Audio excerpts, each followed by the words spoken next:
Hello viewers, இனி நம்ம பார்க்க போறது ஒன் பீஸ் எபிசோட் 802 பார்ட் 1.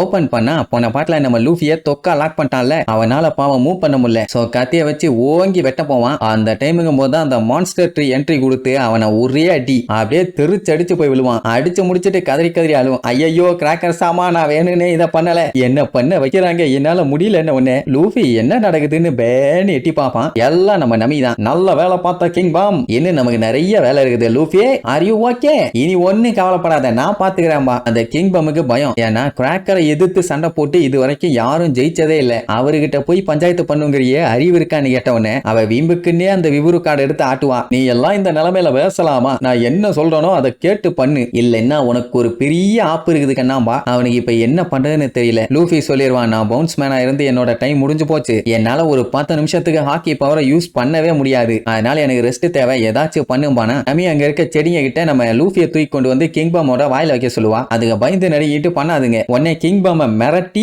அவனை வச்சு அதை பண்ண வைப்பா. ஏன்னா இவன் தானே இந்த காட்டுக்கே கிங்கு. பண்ண மாட்டேன்னு சொன்னா கார்டு எடுத்து நீட்டுவா. வேற வழியிலேயே பண்ணித்தானே ஆகணும். அப்படி லூஃபியை கேர்ஃபுல்லா கொண்டு வந்து படுக்க வச்சிட்டாங்க. அந்த டைமுங்கும் போது அந்த காட்டு மராண்டி பிஸ்கெட் வாங்கினுங்க காட்டுத்தனமா ஓடி வருவானுங்க. ஐயோ பஞ்சாயத்துன்னு சொல்லிட்டு எல்லாம் அடிச்சு புரண்டு ஓடுவாங்க. அந்த கிங் பாம் தான் முதல்ல பிச்சுக்கிட்டு ஓடும். ஏன்னா அதோட வாயில தானே இப்ப நம்மளுக்கு இருக்காங்க. இந்த கிராக்கர் இன்னும் ஏகப்பட்ட சோல்ஜர்ஸை உருவாக்கிக்கிட்டு நம்ம லூஃபியை தேடி வெறி கொண்டு வருவான். அதுங்களும் முடிஞ்ச அளவுக்கு வேகமா ஓடும். ஆனாலுமே பின்னாடி விரட்டி வரானுங்க. அப்பதான் ஒரு விஷயத்தை காட்டுறாங்க.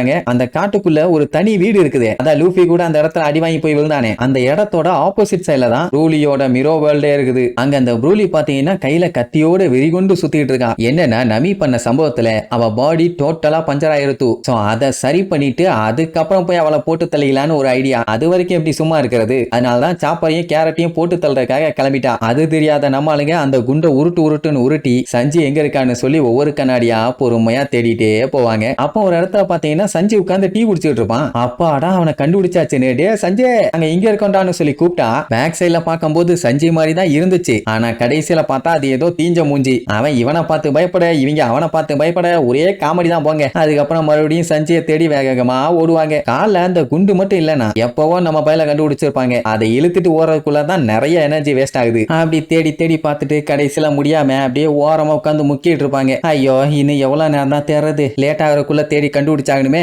இல்லைன்னா அவ வந்து ஒரு வழி பண்ணிடுவாளேன்னு புலம்பிட்டு இருக்கும் போதுதான் டம்மு டம்மு டம்மு டம்முன்னு பயங்கரமான சவுண்டு. என்னாச்சு, ஏதாச்சும் பூகம்பம் வருதான்னு எட்டி பார்த்தா நம்ம பிக் மாமு ஆத்தாடி ஆத்தா எத்தடி காலுன்னு பார்த்துட்டு பீதியில பேதி ஆயிரும். அதுலயும் அவ வாயை பொழந்துகிட்டு இழிச்சுக்கிட்டே போறத பார்க்கும்போது சந்தோஷப்படுறதா இல்ல பார்த்து பதறதான்னு தெரியல. அவ ஆக்சுவலா இப்ப நல்ல முள்ள இருக்கா. ஏன்னா நாளைக்கு டீ பார்ட்டி அண்ட் இன்னைக்கு மொத்த வின்ஸ்மோக் ஃபேமிலியும் வர போறாங்க. இன்னைக்கு என்கேஜ்மெண்ட். அதனாலதான் ஒட்டிங்கும் கண்டிப்பா ஹாப்பியா தான் இருப்பான்னு சோல்ஜர்ஸ் எல்லாம் பேசிக்கிட்டே போவாங்க. போகும்போது சஞ்சய் நேரத்துக்கு ஜெர்மா கிங்டம் கேசல் ரெடி ஆயிட்டு இருப்பாரு அப்படிங்கிற மாதிரி சொல்லிட்டு போவாங்களா. அதுக்கப்புறம் தான் இவங்களுக்கே புரியுது அவன் இங்க இல்ல ஜெர்மா கிங்டம்ல இருக்கான்னு. இவங்க இவ்வளவு நேரமா பிக்மாமோட கேசல தான் ஃபுல்லா வளைச்சு தேடினாங்க. அப்படின்னா ஜெர்மா கேசல்ல இருக்க மிரரை தேடினா மட்டும்தான் அவனை கண்டுபிடிக்க முடியும்னு சொல்லிட்டு அதை தேடி வேகமா கிளம்பிடுவாங்க. அப்ப நம்ம சஞ்சய் காப்பாத்தினானே ஒரு ஹெட் செஃப், அவன் நம்ம சஞ்சயை பத்தி யோசிச்சு பாப்பா. என்னன்னா இவளெல்லாம் யாருமே மதிக்க மாட்டாங்க. பட் அவன் அவ்வளவு மதிச்சு அவளோட குக்கிங் எல்லாம் பாராட்டினான்ல, அதனால அப்படியே நெளிஞ்சுக்கிட்டே நிப்பா. அப்போன்னு பார்த்து நிச்சயம் அங்க வந்துருவான். அவனை பார்த்த உடனே அவளுக்கு அள்ளு விடும். என்னமா என் தம்பி உனக்கு ஓவர் மரியாதை கொடுத்துட்டானா,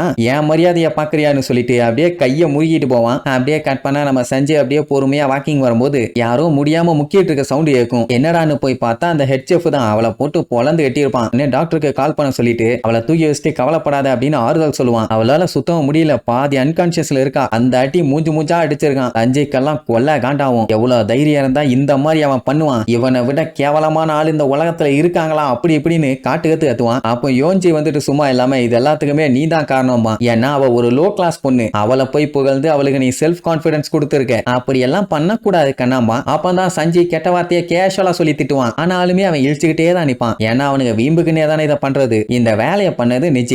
உனக்கு இப்ப அவனை தானே பார்க்கணும், வா நான் கூப்பிட்டு போறேன் உடனே. அந்த பொண்ணு அழுதுகிட்டே சஞ்சயை பிடிப்பா. எதுக்குன்னா சண்டைக்கு போகாதீங்க வேண்டான்னு சொல்றதுக்கு. அந்த நிலைமையிலேயே சஞ்சயை காப்பாத்த ட்ரை பண்றான். அவன் நீங்க ஒன்னும் கவலைப்படாதீங்கன்னு சொல்லி அவளை டாக்டர்கிட்ட ஒப்படைச்சிட்டு வாடா இன்னைக்கு அவனை ஒரு கை பாத்துறேன்ட்டு அப்படியே கூடவே போவான். அவன் என்னடானா வளைச்சு வளைச்சு எங்கேயோ கூட்டு போவான். போய் பார்த்தா லாக்கெல்லாம் போட்டு ஏதோ பெரிய டோர் எல்லாம் வச்சிருக்கோம். அதை கஷ்டப்பட்டு ஓபன் பண்ணுவான். இந்த இடம் இவங்க சின்ன வயசுல இருக்கும் போது இருந்தே இருக்குது. ஆனா சின்ன பசங்க இந்த இடத்துக்குள்ள வரக்கூடாது. இப்ப காட்டுப்பாயில் ஆயிட்டானுங்க, அதனால போலாம். அவன் டோரை திருகும் போதே அவன் திருகவே கஷ்டமா இருக்கும்னா அது எந்த அளவுக்கு ஹார்டா இருக்குன்னு பாருங்க. ஏகப்பட்ட லாக் எல்லாம் ஓபன் ஆகி கேஸ் எல்லாம் ரிலீஸ் ஆகி அதுக்கப்புறம் தான் டோரே ஓபன் ஆகும். அதுவும் அவன் தான் தள்ளணும். அப்படி ஓபன் பண்ணிக்கிட்டு உள்ள போய் பார்த்தா பெரிய சைஸ்ல இந்த மில்க் பாட்டில்ஸ் இருக்குல்ல, அது எல்லாத்தையும் அடுக்கி வச்ச மாதிரி இருக்கும். அதுக்குள்ள பாத்தீங்கன்னா மனுஷங்க இருப்பானுங்க. அவங்க எல்லாத்தையுமே நம்பர் வைஸ் அடுக்கி வச்சிருப்பானுங்க. ஆமா, என்ன கன்றாவிடா இதுன்னு கேட்டா, இவங்க தாண்டா உலகத்தையே பயன்படுத்திட்டு இருக்க ஜெர்மா 66 சோல்ஜர்ஸ். எப்படி மாசா இருக்காங்களா அப்படின்னு ஒண்ணு வளைச்சு வளைச்சு காட்டுவானுங்க. அவங்கள அப்படி பார்த்துட்டு சஞ்சய் அப்படியே பீதியாகி உறைஞ்சு போய் நிப்பான். என்னடா பண்ணி வச்சிருக்கீங்க,